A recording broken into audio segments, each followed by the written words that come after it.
Hello everyone, I am Ifra, hope you are doing well. तो start करते हैं आज का टॉपिक। आज हम देखेंगे कि which tax is charged on selling of property. जब प्रॉपर्टी बेचने के लिए मतलब प्रॉपर्टी बेचने से हुए हमें जो फायदा होता है उस पर कौन सा टैक्स चार्ज होता है। ठीक है, तो टैक्स जो होता है वो काफी सारे तरीके के होते हैं, तो एक एक करके यहाँ पर देखेंगे कौन सा टैक्स अप्लाई होता है। तो अपने थियोरिटिकल नोट्स पर आ जाते हैं। यहाँ पर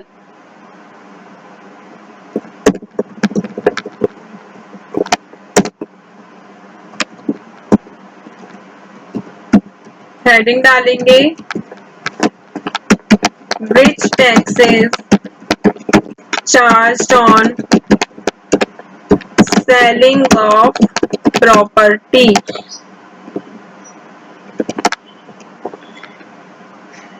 तो इसमें देखिए, दरअसल कोई प्रॉपर्टी बेचने से जो भी आपको फायदा होता है गवर्नमेंट उसे आपकी इनकम का हिस्सा मानती है। तो क्या बात समझ आई कि जब भी आप कोई प्रॉपर्टी को बेचते हैं उससे आपको फायदा होता है तो गवर्नमेंट की नजर में क्या हो गया, वो आपकी इनकम मानेगी। ठीक है, तो ऐसी प्रॉपर्टी में आपका घर, दुकान या फिर जमीन, ज्वेलरी, शेयर या फिर बॉन्ड, इनमें से कुछ भी हो सकता है जिससे आपके अदर सोर्स से इनकम हो रही है, क्योंकि इन्हें खरीद बेचकर आप प्रॉफिट कमा सकते हैं। अब आपने देखा भी होगा बिजनेस किसका कर रहे हैं, लोग प्रॉपर्टी का बिजनेस कर रहे हैं। एक प्रॉपर्टी खरीदते हैं, फिर उसको बनवाते हैं, फिर बेच देते हैं किसी और को, फिर दूसरी खरीदेंगे, उन्हीं पैसों से प्रॉफिट कमा के। जैसे अभी मान लीजिए किसी ने 15 लाख का एक फ्लैट खरीदा है, उसे थोड़ा सा रेनोवेट कराया, उसे बेच दिया 20 लाख में, फिर 20 लाख में बेचा, फिर बी पर्सन को ए ने खरीदा, बी को बेच दिया 20 लाख में। अब बी जो है ये क्या करेगा, बी के पास कितने पैसे आ गए, एक 20 लाख रुपए बी ने किसको दे दिए, ए को दे दिए। यहाँ पे के नहीं एल आएगा। तो बेसिकली ए ने खरीदा 15 लाख का घर, उसके पास था, बी को उसने बेच दिया है 20 लाख का। अब ए के पास कितना प्रॉफिट आ गया, 5 लाख का प्रॉफिट उसने अर्न किया, फिर यही 5 लाख का यूज करके वो एक और घर खरीदेगा। ऐसे ही क्या हो रहा है, बिजनेस बढ़ा रहे हैं और यहाँ पर क्या करते हैं, इससे बहुत ज्यादा प्रॉफिट कमा सकते हैं। तो सैलरी और दूसरी इनकम मतलब दूसरी तरह की इनकम सरकार इस पर प्रॉफिट टैक्स भी लगाती है। तो इस पे क्या लगेगा, जैसे सैलरी हो गई और डिफरेंट इनकम की तरह गवर्नमेंट इस पर भी प्रॉफिट पर टैक्स लगाती है। तो इस टैक्स को क्या कहा जाता है, कैपिटल गेन टैक्स कहते हैं। तो कैपिटल गेन टैक्स को जो है दो पार्ट में बांटा गया है, शॉर्ट और लॉन्ग टर्म के टर्म में। ठीक है, यहाँ पे मैं लिख देती हूँ। देखिए मोस्टली क्या है, इसमें आपको समझाया ही जा सकता है क्योंकि इसमें थ्योरिटिकल नहीं, इसमें थोड़ा सा आपको समझना होगा। कैपिटल गेन टैक्स कितने तरीके के होते हैं, ये दो।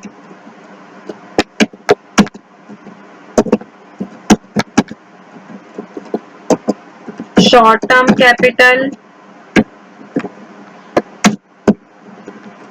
गेन टैक्स और दूसरा क्या होता है, long term capital gain tax. तो देखिए इसमें दो तरह की मैंने बात की है कि शॉर्ट टर्म जो होता है और long term capital gain tax दो तरीके का होता है।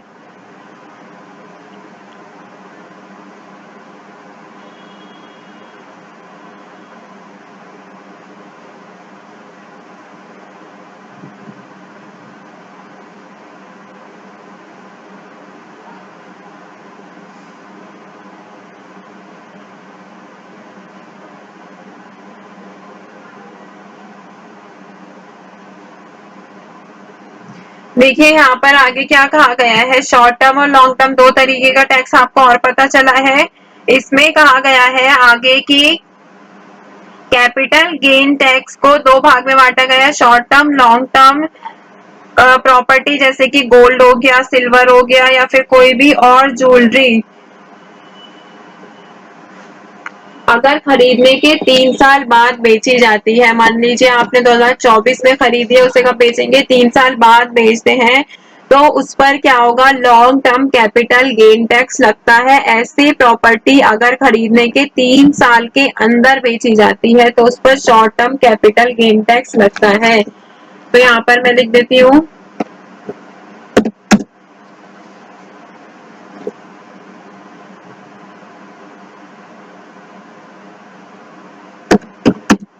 if property such as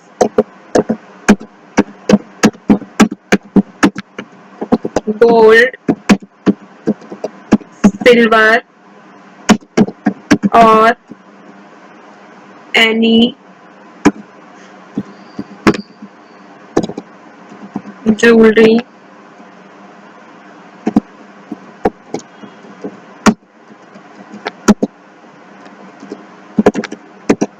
within 3 years of purchase।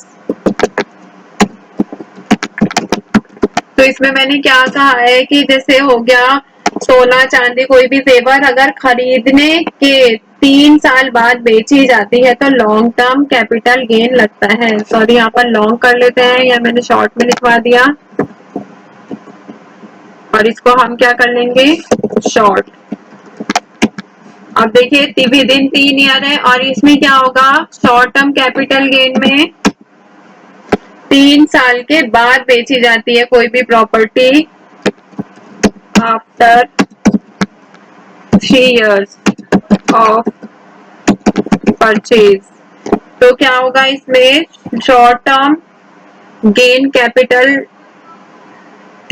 Gain tax लगता है। ठीक है, तो ये सारी चीजें आपको क्लियर हो गई होंगी। या फिर कोई भी जैसे कि घर जमीन ये सब दुकानें होती हैं अगर 2 साल बाद बेची जाती है तो क्या लगेगा short term capital long term capital gain tax लगेगा। ये तो हमने ज्वेलरी की बात कर ली। अब बात करते हैं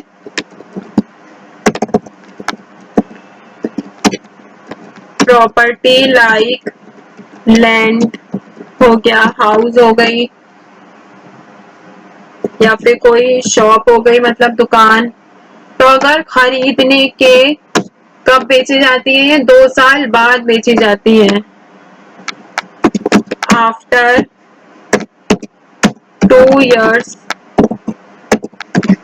ऑफ परचेज। यहाँ पे मैं लिख भी देती हूँ sell after 2 year of purchase. तो यहाँ पे क्या लगेगा long term capital gain tax लगेगा। ठीक है, अगर प्रॉपर्टी लाइक जैसे हैंड यहाँ पे मैं लिख भी देती हूँ सेम ही कभी कंफ्यूज हो जाओ। प्रॉपर्टी लाइक लैंड हो गया, हाउस हो गया, शॉप हो गई, अगर ये बेची जाती है 2 साल के अंदर sell within 2 years of purchase. तो इसमें क्या लगेगा short term capital gain tax. ठीक है, तो आई होप ये क्लियर हो गई होंगी कि लॉन्ग टर्म कब लगेगा शॉर्ट टर्म कब लगेगा। देखिए कैपिटल गेन टैक्स 2 तरीके का होता है, लॉन्ग टर्म और शॉर्ट टर्म। लॉन्ग टर्म कब लगता है जब 3 साल के बाद बेची जाती है, शॉर्ट टर्म कब लगता है जब 3 साल के अंदर बेची जाती है कोई भी ज्वेलरी। और प्रॉपर्टी की बात करें तो ये भी सेम रहता है बट ईयर चेंज हो गया, 2 साल के बाद मतलब बाद वाले में लॉन्ग टर्म लग रहा है और 2 साल या 3 साल के अंदर बेची जाती है तो शॉर्ट टर्म लग रहा है। यहाँ पे मैंने गलत भी लिख दिया।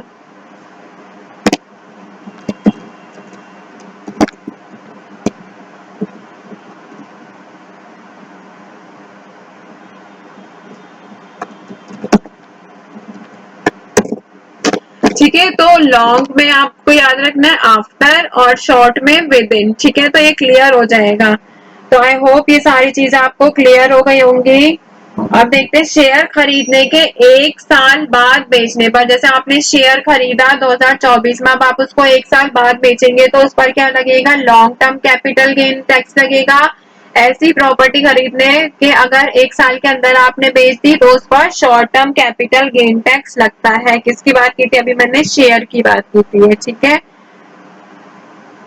तो आई होप ये चीजें क्लियर हो गई होंगी। बस इसमें एक टॉपिक और बचा है, फिर ये जो टैक्स वाला टॉपिक है ये बिल्कुल पूरी तरह से कंप्लीट हो जाएगा। अब टॉपिक कौन सा बचा है कि प्रॉपर्टी बेचने से जो प्रॉफिट पर किस परसेंटेज का टैक्स लगता है, tax rate on profit after selling the property. तो इसको भी बस एक लास्ट थ्योरेटिकल सेशन है, फिर कंप्लीट हो जाएगा। मिलते हैं नेक्स्ट सेशन में। Stay tuned and thank you.